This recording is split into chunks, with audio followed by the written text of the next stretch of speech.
Alhamdulillah, salatu wassalamu ala rasulillah, assalamu alaikum wa rahmatullahi wa barakatuh.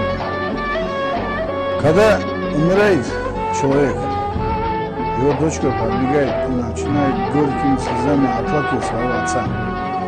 Папочка, папа, родненький, миленький, но уже его не вернут. А когда на дочку смотрит, она вся раздетая, бомбита, губы накачанные, не по исламу. А почему она не думает, что она его в вагон кидает ада? Вон там, а почему она сидит сутками, не плачет и отцу своему дуа не делает? О, Аллах, прости моего отца. Почему она не закрывает свое тело по исламу и не соблюдает нормы шариата? Вот это почему они не делают?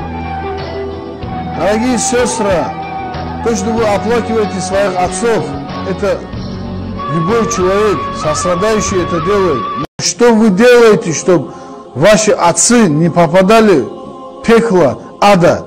Нужно же соблюдать ислам. Ходить раздетая, что хочешь делать, а потом сидеть и за папу плакать. Не получается же. Надо, пока при жизни отец есть, плакать, спрашивать: о, отец, что мне сделать, чтобы Аллах был доволен тобой? Что я должна сделать? Намаз сделать, ороза держать, хорошим поведением, нравом показывать, выйти порядочно замуж, родить детей. Что еще отцу нужно? Вот этот момент самый главный для отца. Не когда он жив, а когда умрет.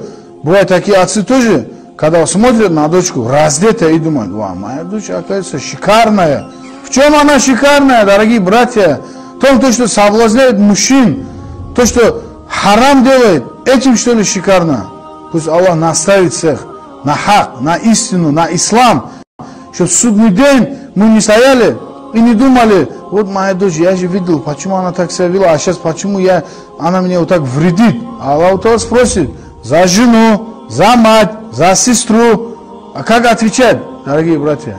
Пусть Аллах поможет нам сегодня, пока мы живы, поставить все на свои места, чтобы завтра, судный день, перед Аллахом не краснели. Ассаламу алейкум ва рахматуллахи ва баракатуху.